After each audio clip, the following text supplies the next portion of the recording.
Bonjour à tous, aujourd'hui j'ai décidé de vous proposer en vidéo une analyse du livre Je suis le prix de votre liberté de Mila, sorti il y a un peu plus d'une semaine. Voilà, un livre très intéressant que j'ai lu entièrement le week-end dernier. J'ai pris pas mal de notes dessus et je vais essayer de remplir un objectif précis en vous parlant de ce livre aujourd'hui dans cette vidéo. Et cet objectif en fait, ça va être de vous présenter Mila, la personnalité de Mila, notamment à travers ce livre, d'une autre manière que celle des rares médias télévisés qui ont eu l'opportunité de la rencontrer et de l'interviewer. Parce que j'ai eu l'impression que les questions posées à Mila dans les médias en général suivaient toujours la même logique. Voilà, avec des journalistes qui l'interviewent, ils la questionnent sur son ressenti, sur ses sentiments, dans le seul registre de l'émotion, et pas pour demander par exemple un avis intellectuel à Mila. Et elle a aussi été interrogée sous l'angle donc victimaire. On lui demande comment elle a vécu le jour de son affaire, les menaces, ses inquiétudes sur l'avenir. Et finalement, dans ce livre, j'ai découvert une Mila qui ne demande pas qu'on la plaigne, mais qu'on la comprenne. Voilà, Mila, il décrit parfaitement en fait ses sentiments, évidemment, du fait de sa situation, mais loin du seul registre de l'émotion. Mila, dans son livre, où elle se raconte, elle a surtout des idées très précises par rapport à son problème sur la société à nous partager, voilà, sur les relations sociales entre jeunes, sur comment elle a découvert l'amour, sur son rapport à la créativité, au bonheur, à l'école, à la liberté d'expression, sur les dérives politiques de son époque, sur ce que, disons, sur ce que le monde virtuel d'Internet, des réseaux sociaux lui apporte dans sa vie réelle, sur son rapport à la religion aussi, elle qui n'est pas religieuse.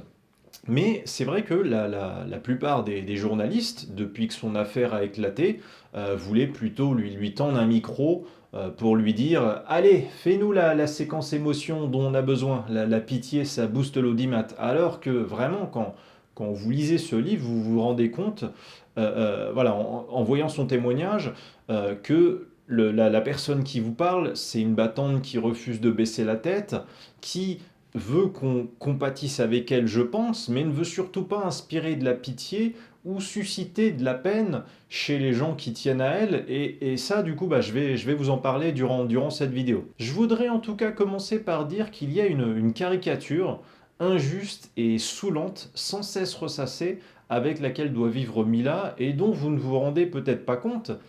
C'est qu'en fait, Mila est connue pour avoir dit, on le sait, une critique de l'islam en moins d'une minute, vraiment en plusieurs secondes, une critique avec ses mots à elle, une critique vulgaire, voire choquante pour certains, en disant que le Coran, que l'islam c'est de la merde, qu'elle met un doigt où je pense à Allah.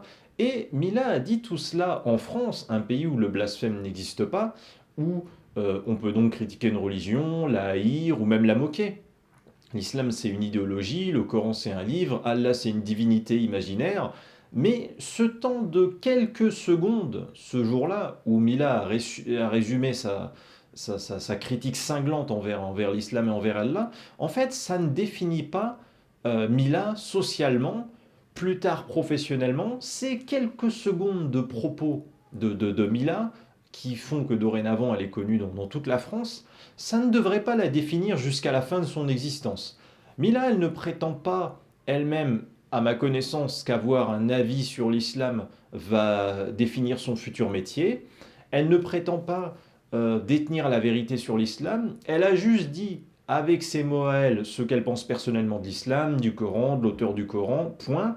Et on vit quand même dans un monde aujourd'hui, aussi bien, comment dire, le monde réel que sur les réseaux sociaux, où la critique, la moquerie, le fact-checking du moindre petit défaut à pointer du doigt sont généralisés. Voilà, une époque où les vidéos de critique et de polémique font plus d'audience que les vidéos positives et apaisantes parfois. On vit dans une époque où les mauvaises nouvelles marquent plus les gens et retiennent plus leur attention que les bonnes nouvelles, quoi. C'est ainsi, hein, c'est l'époque, je dis pas que c'est bien ou que c'est mal, mais quand on s'intéresse, je l'ai vu notamment au travers de ce livre, aux passions, aux idéaux, à la personnalité de Mila, On retient quand même que c'est une jeune femme très créative depuis le collège, elle a des idées, elle crée des choses sur le web depuis son adolescence, elle propose du contenu. Pour son jeune âge actuellement, elle est multitâche, elle chante, elle fait de la musique, du maquillage artistique, du dessin, elle a proposé des sketchs, des petits vlogs humoristiques animés, elle réunit sa communauté, une communauté autour de live sur les réseaux sociaux. Je vous dis ça car par exemple, si je prends juste mon petit exemple entre parenthèses, durant 20 secondes, la vidéo ne tournera pas sur moi, promis. Moi, par exemple, en tant que youtubeur, je vous propose régulièrement depuis des années des vidéos et souvent des sketchs, des petits courts-métrages. Je développe des concepts audio-visuels. Je prends des risques créatifs. Voilà, j'ai déjà écrit 2 livres, dont un roman. Je vous le dis, exposer sa créativité publiquement sur Internet, c'est prendre le risque d'être jugé, d'être critiqué, d'être moqué. C'est quelque chose qu'il faut accepter, hélas, voilà. Et ça prend du temps aussi de créer, d'être un créateur. C'est pour ça que le public est plus nombreux que les créateurs en général. Parce que pour être un public, j'en suis moi aussi, je suis le public de gens que je suis également. Tu cliques sur play, voilà, et puis tu écoutes une œuvre ou tu regardes une œuvre, voilà. Tandis qu'un créateur, ça prend plus de temps, ça prend des jours, des semaines, parfois des mois, voilà, pour créer une œuvre, une vidéo, voilà. Et Mila, en tout cas, n'est pas seulement du genre à observer, à contempler, si vous voulez, elle fait partie de ces jeunes, comme moi aussi je l'ai été étant enfant, touche à tout, à la musique, au dessin, etc. Mais en tout cas, elle fait partie des gens qui ne se contentent pas d'être spectateurs, pour contempler des œuvres, pour les commenter, les juger. Et c'est une touche à tout qui dessine, qui chante, qui peint, qui anime des discussions. Et dans son livre, on apprend aussi qu'elle est très ouverte sur les autres. Je vais y revenir durant mon analyse de son livre. Voilà, on apprend que elle adore les nouvelles rencontres, elle aime s'occuper des autres, elle a une personnalité constructive, créative, positive, elle bouge, elle ose. Et c'est vrai que c'est quand même navrant de se dire, au final, qu'on la résume devant la France entière à une succession de phrases d'humeur de quelques secondes contre l'islam, qu'on lui ressort ça depuis maintenant 1 an et demi, je ne sais pas si on va lui ressortir ça toute sa vie. Mila est donc une personne actuellement jugée, moquée pour avoir dit durant quelques instants de sa vie des phrases de critique envers l'islam, mais dans ses hobbies, dans sa façon d'aimer, dans ses passions, Mila est le contraire de la critique et de la négativité. C'est ce que j'ai compris de son livre. C'est un constat neutre.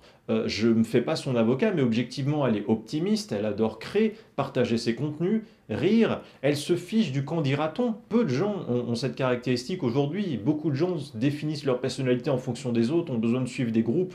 Et c'est pas du tout le cas de Mila. Et, et, et voilà, et elle a du charisme également, vous avez dû le voir. Elle, dans son livre, elle osait tenir la main de sa petite amie durant sa scolarité, malgré les moqueries, malgré la pression homophobe de gens autour qui la bousculaient, qui la critiquaient.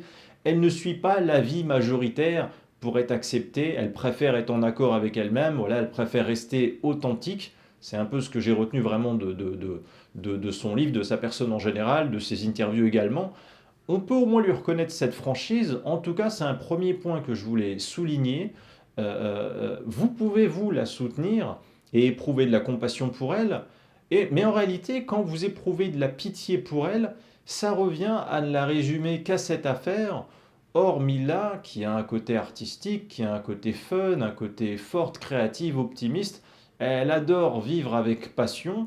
Et la résumer à Mila de l'affaire Mila, qui a dit du mal de l'islam, c'est transformer et résumer tout le constructif et le positif de sa personnalité en de la critique ou en de la vulgarité pour une seule phrase, une seule opinion, un jour de janvier 2020 qui va la poursuivre toute sa vie. Alors déjà, au début de son livre, Mila aborde un problème de façon rapide et anecdotique, en moins de 2 pages, son TDAH, un trouble du déficit de l'attention avec hyperactivité, qu'on lui a diagnostiqué en 2016 dans un service de neurologie hospitalier. Et elle en décrit notamment les symptômes. Page 18, je la cite. Ce trouble définit beaucoup d'aspects de ma personnalité. Problèmes de concentration, d'inattention, impulsivité chronique, je me sens vite agressé et je peux réagir de manière excessive. Ça fait partie de moi. Et en lisant cela, je me suis demandé si ce trouble, qui a pu expliquer le rapport parfois compliqué de Mila à l'école, peut aussi expliquer sa réaction ferme et cash durant le fameux live sur Instagram qui l'a fait connaître et dans lequel elle a réagi face à des insultes et accusations de racisme en répondant notamment que l'islam et le Coran c'est de la merde. Est-ce que Mila estimerait du coup que ces mots cash ce jour-là pouvaient être, disons, une gaffe psychiatrique, un excès, un lapsus colérique incontrôlé, imputable à ce TDAH, trouble du déficit de l'attention avec hyperactivité? Je ne connais pas la réponse de Mila, mais Mila est quand même une personne réfléchie qui et cultive et revendique vraiment sa liberté d'expression, même dans sa dimension la plus trash avec certains mots, et elle a toujours assumé son propos. Elle l'a dit avec fermeté, mais avec calme sur Instagram, donc je trouverais un peu injuste et psychiatrisant de résumer son coup de gueule contre l'islam envers des gens qui l'a critiqué au nom de l'islam comme une sorte de syndrome de Gilles de la Tourette. Mila a une caractéristique, elle tient à sa liberté d'expression spontanée et elle est, je crois, du genre à avoir une espèce de d'irrépressible envie de ne pas laisser le dernier mot à un provocateur imbécile qui l'insulte.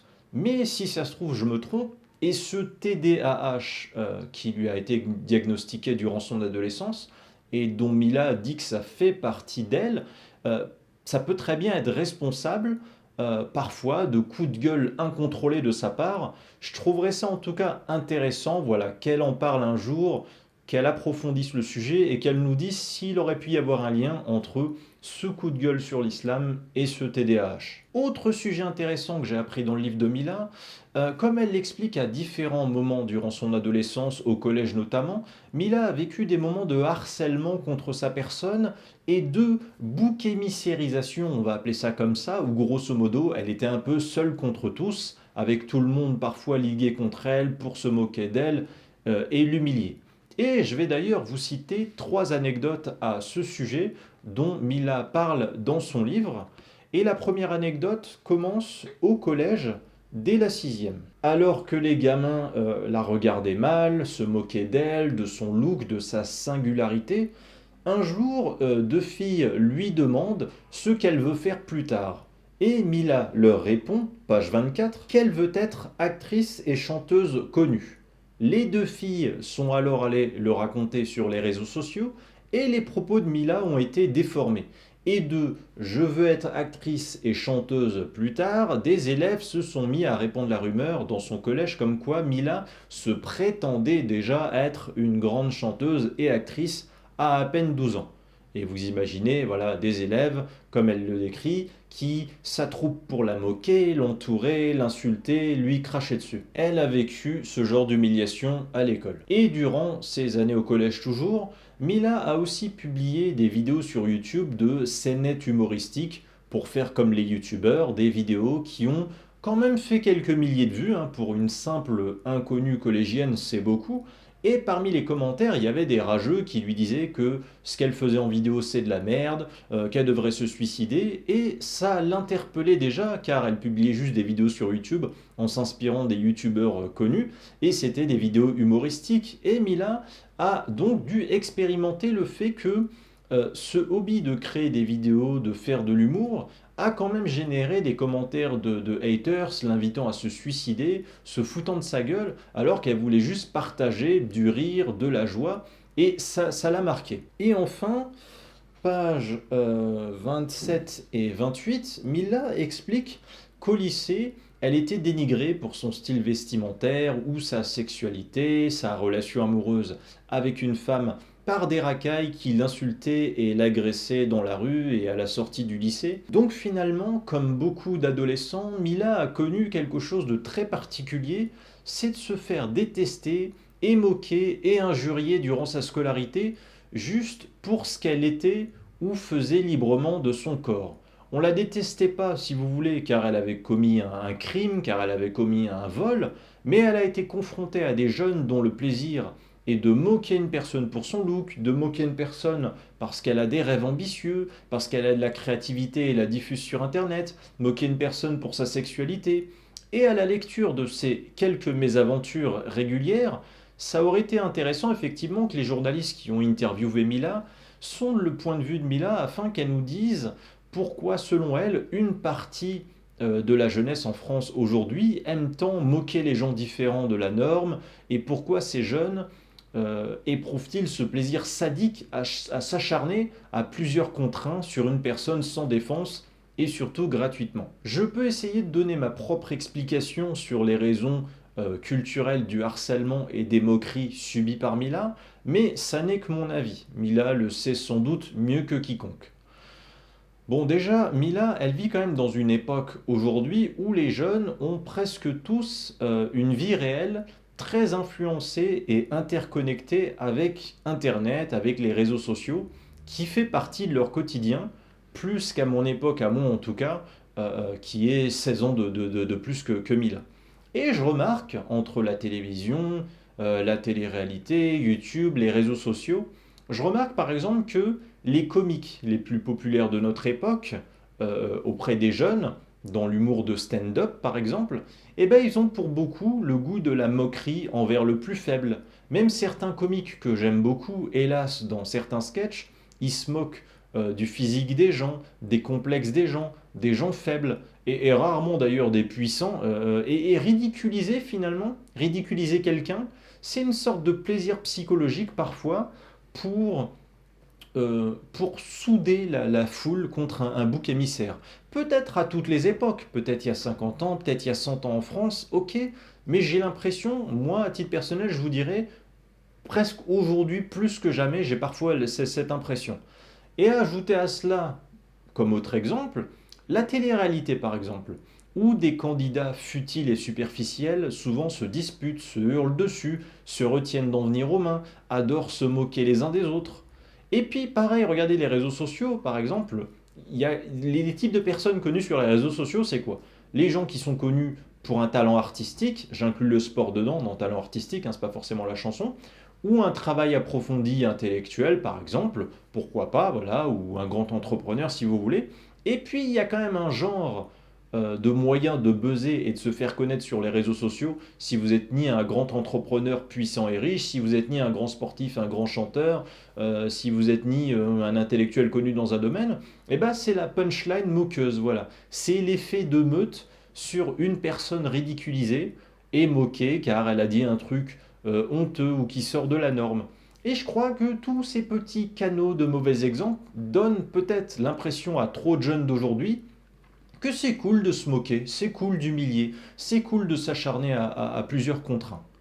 Autre chose encore, toujours dans notre époque, de wokisme naissant en France et de moralisme et de retour également du religieux islamique, notamment dans notre pays, trop de gens, j'ai l'impression aujourd'hui, je ne sais pas pourquoi, ils adorent juger, ils adorent faire la morale aux autres, ils adorent dire aux autres ce qu'ils devraient faire de leur vie. Même un petit commentaire tout bête des fois que je lis ou quelqu'un dit sur internet une petite phrase anodine, du genre arrête les vidéos, supprime ton commentaire. En soi, c'est comme si vous disiez à quelqu'un, je vais te dire ce que tu dois faire à ta propre place. C'est vraiment le genre de personnes voilà, qui ont pour passion d'expliquer aux autres ce qu'ils devraient faire de leur vie. Et également diaboliser la différence plus que jamais aujourd'hui. En clair, trop de gens aujourd'hui aiment se mêler de la vie des autres qui ne les regardent pas. Et donc Mila, jeune fille qui assumait son look différent à l'école, assumait d'aimer une femme, d'avoir su dès le collège avoir une petite communauté de suiveurs sur Internet, ce qui est quand même un exploit remarquable pour une personne totalement inconnue, débrouillarde autodidacte, ce qui a créé de la jalousie. Elle-même qui avait des rêves grands, ce qui a généré de la moquerie, peut-être par des gens frustrés également. Voilà. Aimer une femme, vous verrez ça dans le livre, ça a attiré les foudres d'une homophobie culturelle et religieuse contre elle, elle le raconte. En tout cas, voilà, le point de vue de Mila sur les raisons qui font qu'entre le collège et le lycée, elle a vécu des moments de moquerie, d'humiliation, du harcèlement, ça mériterait, selon moi, d'être approfondi par elle, qu'elle nous raconte surtout parce qu'elle nous raconte les conséquences dans son livre, mais ce serait aussi intéressant d'avoir son avis sur les causes, sur la généalogie de ce harcèlement scolaire dans son époque qui est quelque chose qui plaît à une partie de la jeunesse. Voilà, ce serait intéressant effectivement d'entendre les idées, parce qu'en fait, elle a des idées lucides et précises de son point de vue, c'est bien décrit dans son livre, sur la société qui l'entoure, sur les dérives, et je pense que Mila a sûrement un avis construit sur ce qui ne va pas chez une partie de la jeunesse de son époque et pourquoi effectivement elle a vécu tous ces moments dans sa jeunesse, quoi. Autre sujet intéressant, vous avez dû remarquer que à son jeune âge, Mila s'exprime très bien en interview, elle organise bien ses idées, elle a une lucidité que peu de jeunes de son âge ont lorsqu'il s'agit d'exprimer leurs pensées durant un entretien. Beaucoup de gens ont vu cela lors de ces différentes interviews entre l'âge de 16 ans et demi et 18 ans. J'ai vu ça moi-même en la découvrant dans Quotidien. Il n'en reste pas moins que le jour où Mila est passée de Mila la lycéenne relativement anonyme à Mila la Mila nationale de l'affaire Mila, eh ben Mila n'était qu'une adolescente de 16 ans. Et à 16 ans, une ado a le droit à un minimum d'indulgence du fait de sa maturité encore en construction par rapport à des sujets du monde réel aussi complexes à appréhender que sont la politique, la religion ou la loi. Et je fais partie de ces gens indulgents qui pensent que à 16 ans, il est normal de se faire une idée sur une religion, plus à partir de son expérience personnelle centrée sur sa propre personne, que sur une capacité à analyser tous les paramètres politiques avec lesquels cette religion impacte toute la société. Et c'est un commentaire général que je donne, pas du tout pour déprécier l'intellect de Mila, mais je dis que d'une manière générale, je peux comprendre voilà, qu'un jeune ou une jeune de 16 ans, il se fait un avis sur quelque chose, sur un phénomène de société, par exemple l'islam, peut-être à partir de plus de son vécu, voilà, qu'une vision globale de la société. Je pense ça.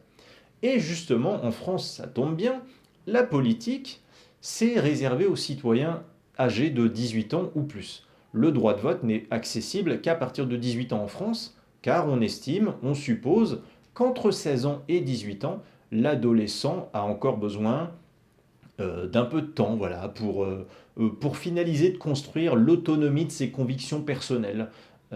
Et je comprendrais donc tout à fait que le point de vue de Mila sur l'islam lorsqu'elle avait 16 ans, lorsqu'a éclaté son affaire, eh ben, il pouvait en partie avoir été construit avec ce qu'elle avait pu voir de l'islam dans son quotidien, dans sa vie personnelle au quotidien. Alors je vous propose maintenant d'essayer d'imaginer un peu, on est en 2020, ce que Mila pouvait avoir comme image de l'islam avec son quotidien, voilà, d'une jeune fille de 16 ans, jusqu'au jour de la veille de son affaire, juste avant que son affaire n'éclate en janvier 2020. On va essayer vraiment de s'imaginer l'image que Mila pouvait avoir à partir de ce qu'on sait et aussi à partir de quelque chose dans son livre dont je vais vous parler dans un instant. Alors déjà, on sait que l'image de l'islam dans le monde occidental est déplorable. C'est vrai, tant cette religion fait l'actualité surtout pour des raisons négatives, dans la presse écrite, radiophonique ou télévisée. Entre les attentats terroristes, les histoires de burkini, de voiles dans les administrations publiques, de voiles sur les enfants, de conflits religieux dans les entreprises, majoritairement à cause de l'islam, on l'a vu encore récemment avec des études, alors que l'islam est censé être une religion minoritaire en France. Et bien pourtant, les problèmes religieux majoritaires dans les entreprises en France, c'est dû à l'islam. Les polémiques sur les mosquées, sur l'ingérence étrangère politique dans les mosquées, les écoles religieuses islamiques pour enfants, la viande halal, la polygamie, les caricatures de presse criminalisées. Voilà. Donc c'est du négatif. Vraiment, comment dire, le spectre médiatique de l'actualité de l'islam, en clair, c'est négatif. C'est vrai. Même les musulmans eux-mêmes, ils le savent très bien. Et même sur un plan non politique, dans les médias, Mila n'a dû entendre parler de l'islam qu'avec un vocabulaire négatif, qu'avec un vocabulaire de contrainte. Parce que c'est ça la mise en application de l'islam. Regardez concrètement, par exemple, disons, le ramadan. Le ramadan, une pratique de l'islam. Ça a l'air festif comme ça, beaucoup le présentent comme ça.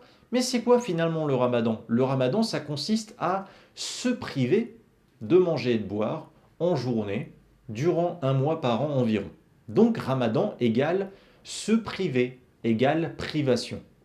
La prière islamique, la salat, un autre exemple. Un office religieux 5 fois par jour, dès le matin, en ce moment c'est entre 5 et 6 heures du matin, 7 jours sur 7 toute l'année. 7 jours sur 7, même le dimanche. Pas de jour de répit, pas de jour de repos, pas de parenthèse. Toute l'année, 365 jours par an, voilà, pas de grasse matinée si vous faites les prières 5 fois par jour aux horaires définis. C'est une contrainte de temps, une contrainte qui te prive d'un long sommeil si tu as besoin avec grasse matinée, tu peux pas. Le mariage musulman par exemple, une obligation pour avoir droit à une vie sexuelle interdite à la jeunesse islamique célibataire. Si jamais elle veut s'aimer librement, elle peut pas. Il faut qu'il y ait le mariage. Voilà, donc tu peux pas découvrir l'amour en dehors du mariage islamique. Tu peux pas avoir plus de liberté amoureuse, en tout cas, voilà, que les occidentaux non musulmans, quoi. Donc en clair, islam égale interdit, égale tabou, égale privation. C'est vachement anxiogène l'image médiatique et juridique de l'islam dans notre époque. Et Mila, comme la plupart des gens en France, n'ignore pas cette image médiatique et juridique négative de l'islam.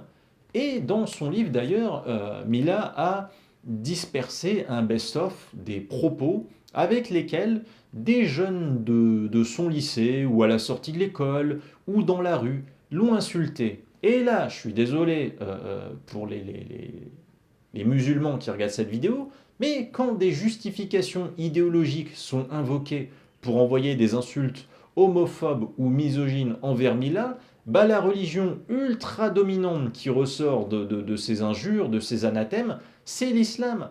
L'islam, encore une fois, je le rappelle, c'est censé être une religion minoritaire en France, mais voilà, le christianisme, devant quantitativement normalement, dans la réalité, eh ben, Jésus et la Bible ne sont pas invoqués pour moquer ou diaboliser Mila. Dans les exemples qu'elle cite, à mon souvenir, ça semble toujours venir d'une religion, en particulier les mêmes justifications religieuses misogynes ou homophobes envers elle.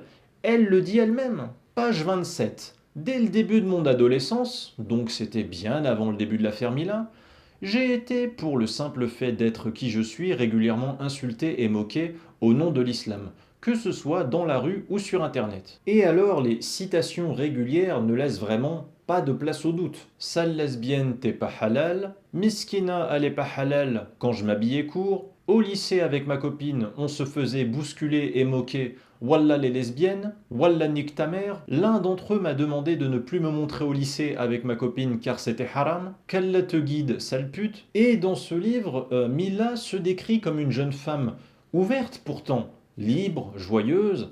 Elle a eu des amis musulmans durant toute sa jeunesse, preuve qu'elle n'est pas sectaire et qu'elle savait séparer son avis personnel sur une religion du respect, voire le lien de proximité possible avec les croyants en cette religion. Mais sincèrement, les musulmans qui regardaient cette vidéo, reconnaissez vraiment une chose.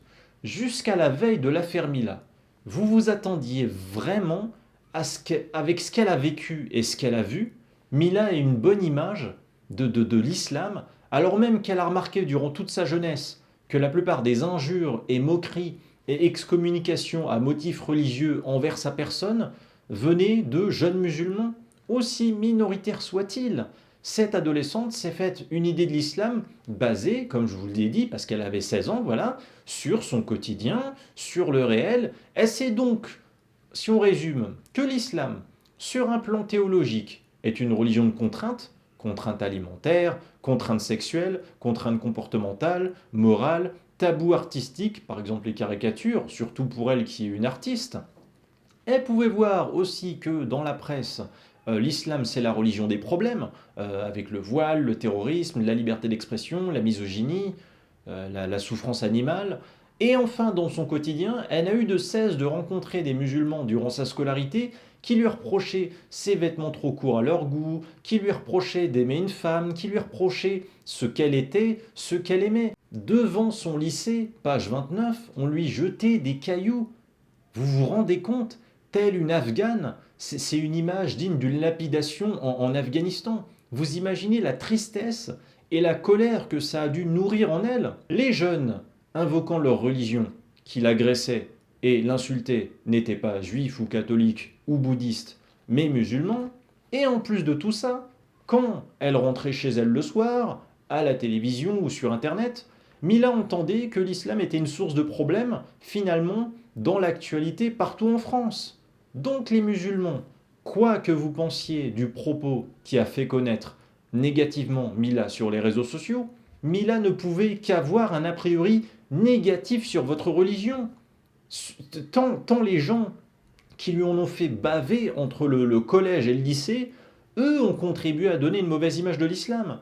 Et chaque harceleur qui insulte une femme dans la rue, ou chaque racaille qui caillasse un bus ou une personne en disant Wallah ou sur le Coran, eh ben, il ne devrait pas derrière se plaindre du rejet ou du dégoût que l'islam inspire à sa victime ou à ses victimes. Surtout quand c'est répété.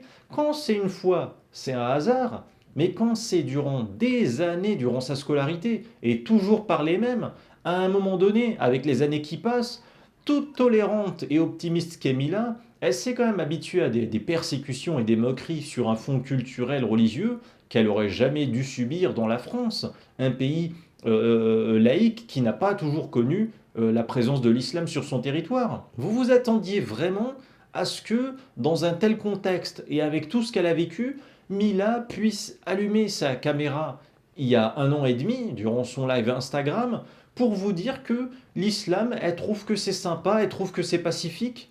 La vérité, c'est même que des Mila silencieuses, moquées ou injuriées, il doit y en avoir en France beaucoup qui se taisent et font profil bas, mais au fond en ont peut-être ras-le-bol et sont à deux doigts de péter un câble, de se faire insulter, frapper ou lapider pour ce qu'elles sont, pour ce qu'elles font, pour ce qu'elles aiment. Mila a eu des amis musulmans sans jamais les discriminer, elle le dit, elle ne met pas tout le monde dans le même panier. À un moment donné, dites-vous juste que quand c'est presque toujours des wallah, des haram, toujours le même vocabulaire en rapport avec l'islam, jamais on lui invoque jamais la Bible pour l'agresser, il n'y a pas des au nom de Jésus, des paraudins ou des Elohim m'en soit témoin durant les agressions. Eh ben, je suis désolé, mais à l'arrivée, Mila peut quand même avoir une tendance à penser que l'islam est nul et pas très tolérant à son égard. Je lui en voudrais pas, dans son adolescence, que cette idée lui ait traversé l'esprit. Et toutes les personnes qui actuellement la harcèlent maintenant sur Internet au nom de l'islam dans leurs messages, ils ne font, ils ne feront que renforcer, qu'alimenter cette mauvaise image qu'elle a de l'islam. Et donc il y a une question que je me suis posée, je pense que c'est vraiment la question centrale, the question que les journalistes auraient dû poser à Mila quand ils l'ont interviewée, et je pense que c'est vraiment quelque chose de très très intéressant. Jusqu'au jour de son affaire, est-ce que la critique virulente et cash envers l'islam que Mila a tenue sur Instagram et pour laquelle elle s'est fait connaître, est-ce qu'elle avait déjà pu la tenir publiquement, dans le monde réel, devant un ou des musulmans, et pas seulement sur Internet, par exemple à son école, ou à la sortie de l'école, ou dans la rue, ou à une soirée? Je pose la question, et j'aurais bien aimé avoir la réponse, parce que en fait, si Mila avait conscience du fait que le propos qu'elle a tenu sur Instagram, elle ne pouvait pas le dire dans le monde réel devant des musulmans, c'est peut-être car elle avait conscience du risque physique à tenir un tel propos dans le monde réel.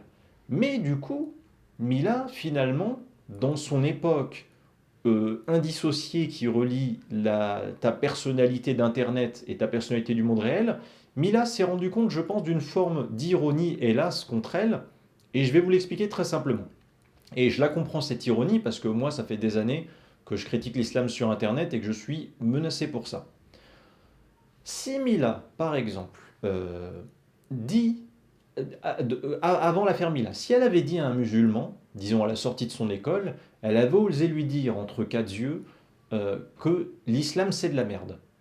Déjà, elle se retrouve à portée de baffe potentielle. Si ce musulman, par exemple, est violent et ne supporte pas ce discours, c'est un risque immédiat. Vous voyez, si ce musulman voilà, veut que Mila soit lynché par une meute en plus, il faudrait que ce musulman y répète le propos de Mila oralement à un de ses potes en disant tu sais pas ce que Mila m'a dit, le pote doit le répéter à un autre gars, qui doit le répéter à un autre gars, qui doit le répéter à un autre gars. Ça prend du temps, mais en tout cas, voilà, il y a un risque à échelle locale, disons. Voilà. Mais l'information, ça va prendre du temps, effectivement, pour qu'elle soit diffusée dans le monde réel. Et Mila a tenu son propos sur Internet en étant de l'autre côté de son écran de téléphone. Elle n'était pas immédiatement à portée de baffe, d'accord. Mais le pouvoir de la viralité du partage de sa vidéo par quelqu'un, de son propos, s'est avéré finalement encore plus rapide et puissant que si son propos avait été propagé uniquement de vive voix dans le monde réel. Et donc, Mila, pas à portée de baffe, si je puis dire, pour paraphraser un propos politique, via Instagram, elle s'est néanmoins retrouvée menacée et haïe par finalement une centaine de milliers de gens par la suite dans toute la France. Et c'est ça effectivement qui est terrible, c'est de se dire que le risque physique réel finalement, eh ben, il existe autant quand tu dis une critique envers l'islam ou une moquerie envers l'islam sur Instagram que si tu dis ça dans la rue. Et c'est peut-être même encore plus risqué, j'ai l'impression, de le dire sur Internet, parce qu'on peut figer, garder ton propos, et on peut le ressortir à l'infini, le multiplier à l'infini partout, sur tous les réseaux possibles, et te le ressortir jusqu'à la fin de tes jours. Alors, sinon, ce livre peut également amener à une autre réflexion. L'affaire Mila, elle a eu lieu, si je dis pas de bêtises, le 18 janvier 2020. C'était un samedi, je crois. Et je ne sais pas si vous vous rappelez, mais une sorte d'affaire Mila avait déjà eu lieu en France 9 mois plus tôt. On est en avril 2019 à ce moment-là, et il y a un adolescent de 15 ans sur Twitter, Hugo, qui a diffusé un tweet, voilà, que je vais vous afficher à l'écran. PTDR, il y a du monde à In the Boîte. In the Boîte fait référence à un jeu télévisé de la chaîne pour enfants Gulli. Ça vous donne quand même le niveau de l'innocence de cette blague pour cet ado de 15 ans. Et cet ado Hugo a alors reçu des milliers de menaces, d'insultes, l'adresse de son collège a été diffusée, il me semble. Bref, toute la presse en a parlé, même la ministre Marlène Schiappa en a parlé, je crois. Ça avait lancé un débat politique en France, je ne sais pas si vous vous rendez compte. C'était déjà en soi une petite affaire Mila, voilà, avant l'heure si je puis dire. Mais, et là je vais supposer une théorie pour différencier cette affaire de l'affaire Mila. Je ne prétends pas annoncer que c'est une vérité, mais voilà, j'ai une petite théorie en tête. En fait, ce Hugo, sur Twitter, il n'avait pas de visage. Son message était un message écrit avec une dimension quand même humoristique, plus humoristique que critique ou injurieuse dans l'absolu. Et Hugo, au maximum, c'était un prénom, voilà. Et contrairement au jeune Hugo, Mila n'était pas qu'un prénom finalement, n'est pas qu'un prénom, et elle concentre à elle seule d'ailleurs, je crois, bien plus de caractéristiques identitaires qui s'opposent à la religion et aux mœurs culturelles des gens qui la menacent. Je m'explique. Mila, dans un live, elle l'explique très, très bien dans son livre, en fait, elle répondait à une fille, voilà, avec sa communauté, elle répondait à une fille qui lui disait que les Arabes n'étaient pas son genre au sens amoureux. Et Mila avait répondu qu'elle-même n'était pas particulièrement attirée par les Arabes. Avant ensuite, effectivement, parce qu'il y a d'autres gens qui interagissent, de se faire traiter de raciste notamment, et insulter au nom d'Allah, comme elle l'a précisé dans son livre, page 37. Mila a simplement décrit un goût personnel amoureux sur le moment. Et moi-même qui suis arabe, bah, ça me vexe pas, ça me choque pas. J'ai aussi des goûts amoureux comme tout le monde. Regardez, si un homme préfère, au hasard, disons, il préfère les femmes minces, ça ne veut pas dire qu'il est nécessairement grossophobe. Si une femme préfère les bruns, ça ne veut pas dire qu'elle est blondophobe ou rouquinophobe. Si une femme préfère les hommes musclés, ça ne veut pas dire qu'elle éprouve du dégoût ou de la haine envers les hommes minces ou les hommes ronds. Chacun ses goûts amoureux. Une femme noire aujourd'hui qui dirait qu'elle veut sortir avec un beau black et que les blancs et les asiatiques, c'est pas son style. Personne s'en offusquerait, ni l'accuserait de racisme.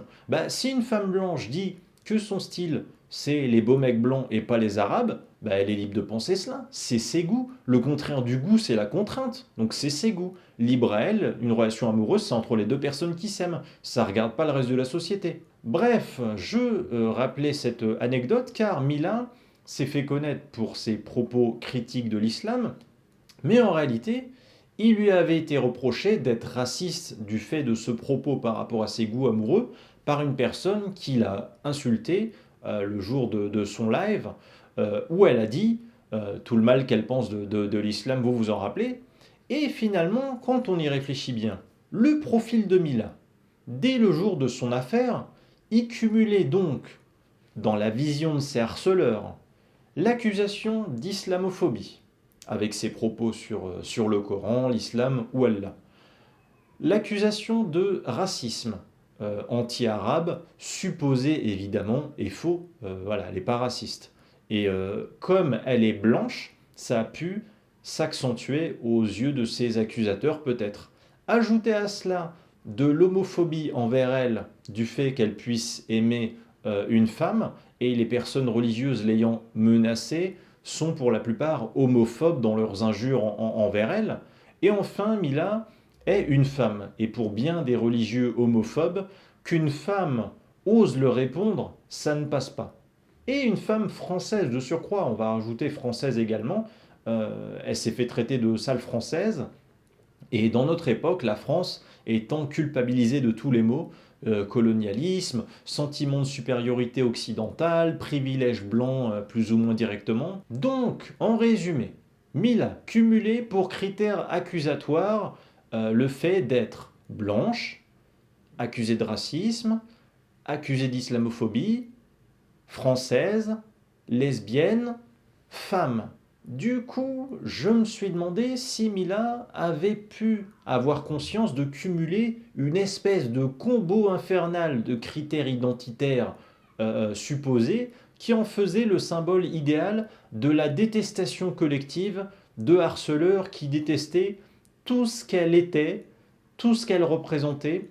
Voilà, en plus de personnifier tout ça en une vidéo de vive voix, tandis qu'Hugo, 9 mois avant elle, était un pseudonyme sans photo, sur un tweet rapidement excusé, même si, durant 2 ou 3 jours, il était quand même devenu une affaire nationale. Et enfin, je voudrais souligner une dernière problématique sur le rapport de Mila à cette liberté d'expression à notre époque qui lui coûte sa sécurité personnelle. Si vous la suivez sur les réseaux sociaux, vous verrez que Mila est une jeune femme pleine de vie, toujours prête à sourire. Surtout, elle ne se laisse pas faire quand on l'insulte, voilà. Elle baisse pas la tête. Et malgré donc le déluge de menaces qui pèse sur elle, Mila fait preuve de beaucoup d'optimisme, de force de caractère, de fierté, aussi sur les réseaux sociaux. Elle ne veut pas laisser transparaître, il me semble qu'elle le dit dans son livre, le fait que les menaces, les insultes, ça la touche. Et dans son livre, d'ailleurs, elle évoque différentes péripéties en France ou par exemple lors d'un voyage à Malte où il lui arrive des mésaventures, mais elle essaie d'avoir la capacité de se remobiliser rapidement pour garder le sourire, pour passer outre. Et il faut vraiment, je vous dis, une grosse force de caractère pour arriver à faire cela avec la pression médiatique qu'elle subit en plus.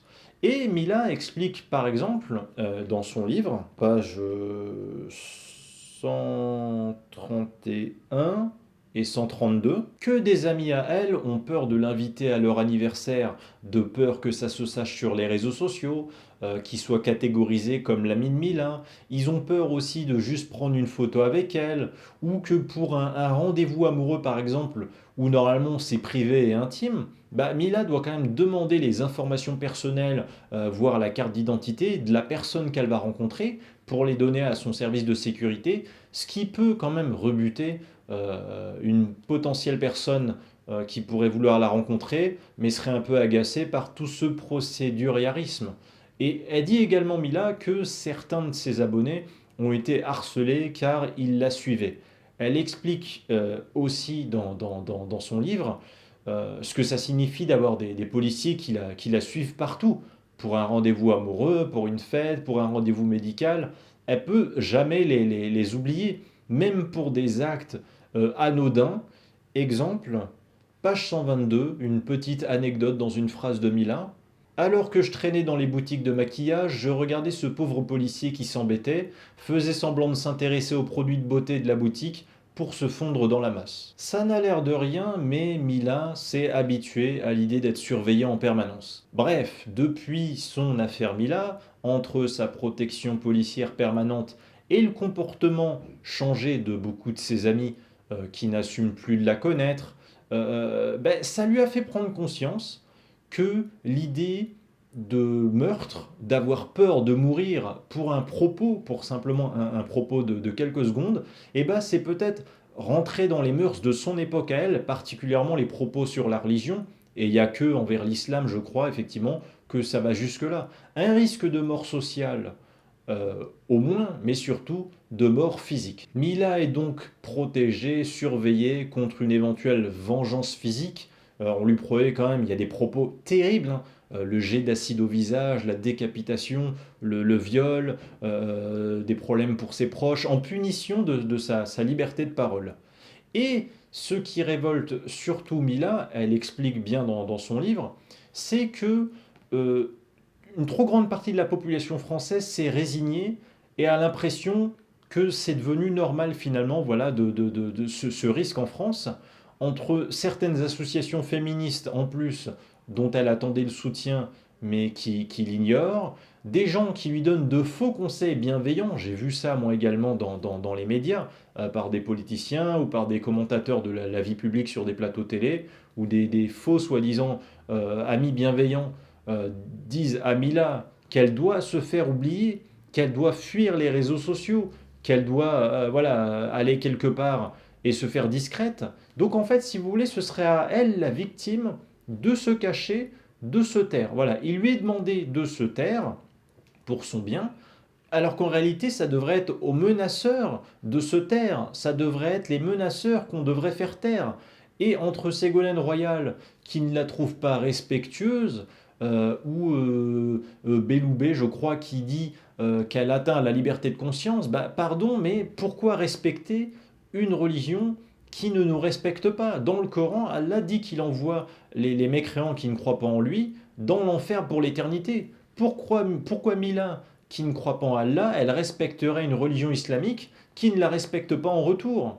Et sur l'atteinte à la liberté de conscience dont a parlé Belloubet, excusez-moi, mais si la liberté de conscience de musulmans est à ce point fragilisée, car une jeune fille de 16 ans sur un réseau social un jour s'est moquée de l'islam, c'est que leur foi n'est pas si forte que ça. Enfin bref, pour conclure, je vous invite effectivement à lire ce livre qui donne le point de vue personnel de Mila sur son affaire, comme peut-être rarement les médias ont pu le présenter cela.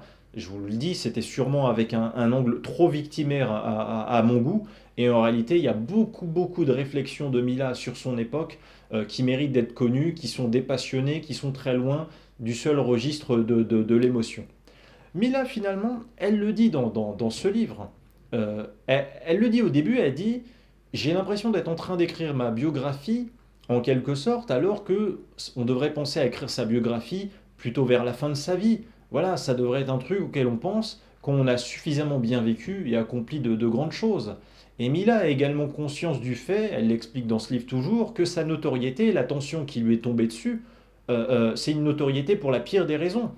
Elle avait des rêves artistiques dans le début de son adolescence, et elle rêvait de passer un jour à la télé, mais pour des raisons positives, en tant qu'artiste, pour présenter un projet artistique qui serait acclamé pour cela, voilà. Et finalement, elle se retrouve avec un premier passage à la télé dans la peau de l'ennemi numéro un de harceleur, dans la peau d'une victime d'une campagne de harcèlement national. Il faut que vous compreniez que Mila vit bunkérisée. Les réseaux sociaux, c'est son lien vers l'extérieur. Alors, quand des gens lui disent de se taire, de se faire discrète, de se faire oublier, ça revient à lui dire de disparaître socialement. Déjà, son lien social avec l'extérieur, c'est compliqué à présent dans le monde réel. Si en plus vous lui coupez son lien avec l'extérieur, avec les gens, avec l'amour des gens sur les réseaux sociaux, c'est comme lui dire de disparaître socialement. Elle n'a plus qu'à rentrer dans un monastère de solitude pour le restant de ses jours. Et Mila, effectivement, le dit, elle est heureuse quand les gens lui envoient des messages de soutien, partage des passions communes avec elle. Et avant de lire ce livre, effectivement, je m'étais fait une idée, peut-être que je pensais que ça allait retranscrire la vision victimaire finalement de la Mila que j'ai vue à travers la télévision. Et en fait, vous découvrez dans les pages de ce livre eh ben, que des idées de Mila sont parfois nées dans le hasard de rencontres, d'événements, mais que tout ce qu'elle pense, je pense, d'une manière générale sur divers sujets, est mûrement réfléchi. Elle a un regard très précis et profond sur des problématiques telles que les réseaux sociaux avec leurs avantages et inconvénients, sur ses relations amoureuses, sur l'idée d'appartenance communautaire, sur sa génération, où des jeunes parlent de liberté, de tolérance, mais en réalité ils passent leur temps à se plaindre, à juger les autres, à suivre la masse au lieu d'avoir leur propre personnalité, par peur d'être exclus, par peur d'être moqués. Et Mila, dans ce livre, ne cherche jamais, je crois, à vous convaincre de penser comme elle. Elle vous invite plutôt c'est pas, elle vous invite à partager ses idées, elle vous invite à la comprendre. Voilà, ce qu'elle veut avant tout, elle veut pas vous convaincre, elle veut d'abord qu'on comprenne sa personnalité, qu'on comprenne son point de vue sur son affaire, qu'on comprenne la généalogie qui a abouti à son affaire. Elle-même, je vous dis, elle a un regard sur son époque qui est quand même assez unique. Euh, Elle est connue pour quelques secondes d'un propos filmé qu'on peut lui ressortir à l'infini jusqu'à l'overdose et lui en vouloir pour cela alors que déjà l'islam, bah déjà c'est vraiment une religion intolérante, violente et misogyne, donc c'est quand même normal qu'elle n'aime pas déjà l'islam de base, ni ne respecte cette religion. Mais en plus, au-delà de cette seule, si vous voulez, affaire négative, eh ben Mila, c'est quand même avant tout une jeune femme de son époque, positive, joyeuse, très ouverte sur les autres, créative, qui s'est rassemblée autour d'elle. Elle aurait aimé euh, être connue et appréciée pour cela avant tout, pour toutes ces choses positives et constructives. Je montre à nouveau une dernière fois son livre à l'écran, Je suis le prix de votre liberté 2001.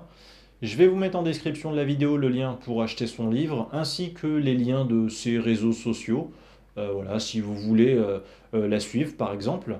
Mila ne prétend pas, je crois, être parfaite, personne n'est parfait, mais s'il y a juste un seul musulman qui regarde ma vidéo aujourd'hui, qui a vu cette vidéo entièrement, et qui peut se dire, même s'il donne tort à Mila sur un plan religieux, même s'il ne l'apprécie pas, s'il est capable au moins de la comprendre un peu plus à présent, s'il peut même cesser de la harceler, de la moquer, de s'acharner inutilement contre elle, je pense que ce serait déjà une grande victoire pour elle et pour ses proches qui veulent sa santé physique et mentale et qu'elle vive en paix. Voilà, cette vidéo est à présent terminée. Je pense qu'après le montage, elle va durer longtemps, je crois. N'oubliez pas de vous abonner à ma chaîne YouTube, en tout cas, afin de ne pas manquer ma prochaine vidéo d'analyse sur l'esclavage dans l'islam. Ça arrive très prochainement. Prenez soin de vous, les amis, et je vous dis à bientôt.